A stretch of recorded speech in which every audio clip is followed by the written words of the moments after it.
Assalamualaikum warahmatullahi wabarakatuh. Welcome to Hera English School Online Teaching Standard 10th. Today inshallah in history subject we are going to see heritage management. Now what do you mean by heritage? The culture, the ancestral buildings and all, that monuments all coming under heritage management.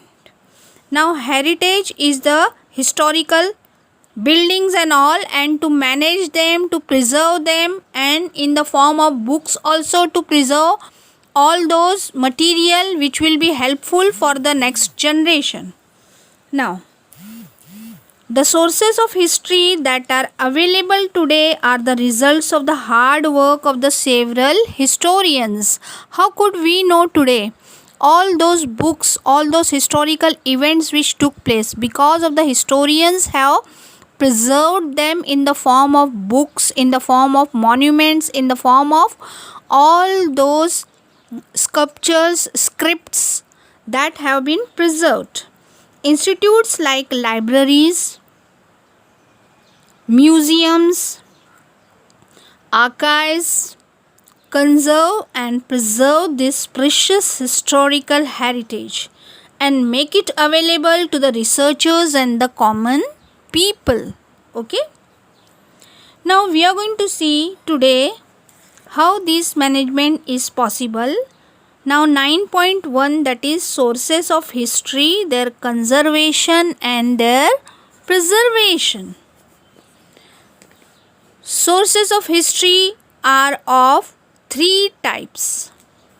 They are in the form of oral form, that is the folk stories and all, which from the ancestors they have heard and they have been repeating in the form of songs, folk tales, folk stories, and the written and the material form. In the written form we have the books and many other things, and in the material forms those historical war equipments or the weapons which were utilized in those days, those people, how their culture was, all that in the form of material sources. People with specific skills are needed for carefully handling and management of these resources. When these resources have to be preserved, they have to be carefully handled. Okay? Only trained persons who are duly qualified can take up the task of conserving and preserving these resources. Okay? For that, people should be trained. They should have an accurate kind of a idea how to preserve that, how to manage to see to it that minimum damage is done when the excavation takes place or when they are preserving it in the museum or any of the place where the books are being kept, like archive. Now 9.2, some famous museums. Now the museums which are very famous all over the world, we are going to see that museums were created to organize and manage the antiques collected by the royal and elite families of the medieval Europe. In the European region, many of the kings and queens and their historical events and the dresses, their weapons which they were using at that time, all are being preserved in the museum. Louvre Museum, France. Louvre Museum, France was established in 18th century, and antiques collected by the royal family were exhibited in those period. It has the world's famous painting of Mona Lisa, painted by the famous artist Leonardo da Vinci. Okay, the collection in the Louvre Museum increased greatly because of the antiques brought back by the Napoleon Bonaparte from his conquest. Now we know this person, Napoleon Bonaparte. He had conquered and fight with lot many countries, so he had gathered all those historical things, and they are all lying in the Museum of Louvre in France. Now, British Museum, England, was established in the 18th century by a natural scientist, Sir Hans Sloane. He handed over about 71,000 objects in his collection to the King of England, King George II. Okay.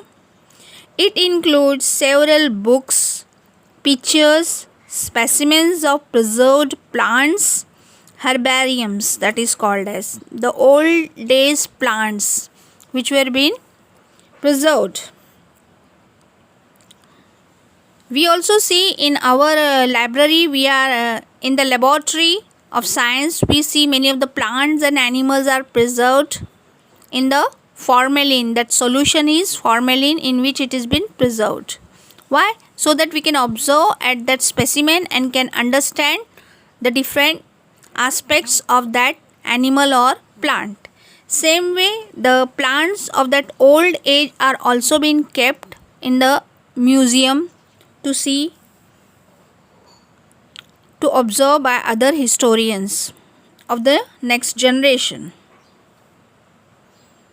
National Museum of Natural History, America, was established in 1846 and is managed by Smithsonian Institution.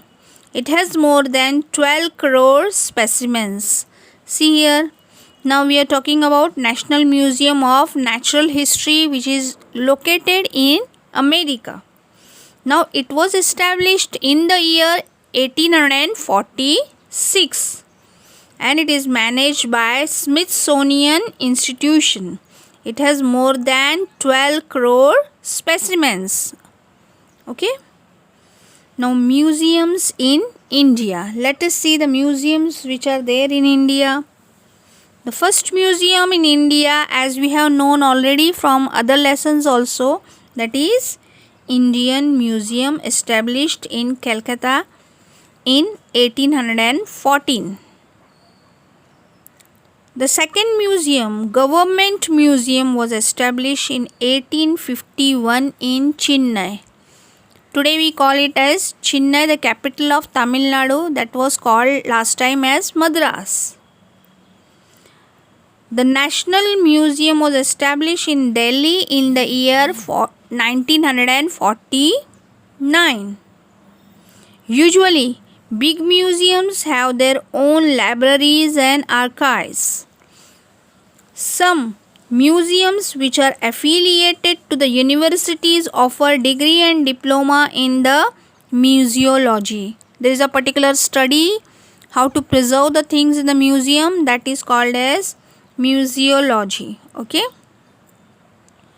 Some of the museums are they are related to the universities which are giving the studies of history, and the historians, upcoming historians are being given the knowledge of all these in the form of the diploma in museology. Now, Chhatrapati Shivaji Maharaj Vastu Sangrahalaya was built in 1905 by some influential peoples in Mumbai. It was named as Prince of Wales Museum of Western India. It was later renamed as Chhatrapati Shivaji Maharaj Vastu Sangrahalaya in 1998. Its building is built in Indo-Gothic style. That is, the British people, when they arrived here, they built that kind of architect, of the British architect, and it is called as the Indo-Gothic style. In that particular building, Chhatrapati Shivaji Maharaj Vastu Sangrahalaya in year 1998 was been established. Okay. Now we come to 9.3, that is libraries and archives. Libraries are the storehouse of knowledge and information, and they perform various tasks like collecting the books, arranging them systematically, and conservation and preservation of those books, dissemination of information.